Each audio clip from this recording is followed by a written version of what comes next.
Remember that scene in The Social Network? What was your ownership share? What was Mr. Zuckerberg's ownership share diluted down to? It wasn't. What was Mr. Moskowitz's ownership share diluted down to? It wasn't. What was Sean Parker's ownership share diluted down to? It wasn't. What was Peter Thiel's ownership share diluted down to? It wasn't. And what was your ownership share diluted down to? 0.03%.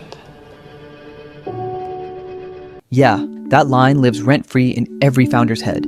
But what if I told you that scene was actually based on real events, but even wilder in real life? Let's break down how Mark Zuckerberg turned Facebook into a billion-dollar empire by screwing over his best friend. Back in 2003, Zuck was just a heartbroken college nerd. After a breakup, he made FaceMash, the hot or not site, crashed Harvard servers, and got himself in trouble. Enter Eduardo Saverin, his rich, well-connected best friend. Eduardo fronted $15,000 to launch the Facebook. In return, he got 30% ownership. Big brain moves, right?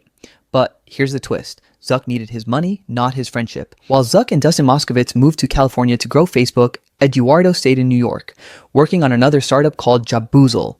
Yeah, it flopped. Zuck told him to get investors and write a business plan.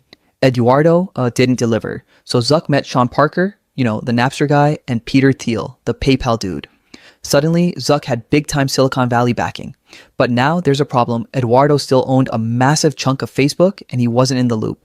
Here's where things get sneaky. Zuck and Parker restructure Facebook into a Delaware C corporation. They legally diluted Eduardo's shares by creating new stock and issuing it to everyone, except him. And the masterstroke? Zuck convinced Eduardo to sign away his voting rights and to agree he wasn't technically an employee. You signed the papers. You set me up. You're gonna blame me because you were the business head of the company and you made a bad business deal with your own company? It's gonna be like I'm not a part of Facebook. So now, Eduardo equals powerless, Zuck equals king. And Eduardo had no idea until it was too late. By early 2005, Eduardo is reviewing paperwork and bam. What's my ownership share? Diluted down to 0.03%. You thought the movie exaggerated? Nope, that part was real. Eduardo sued. It got messy. Lawyers, leaked emails, Sean Parker saying Eduardo wasn't adding value. Yikes.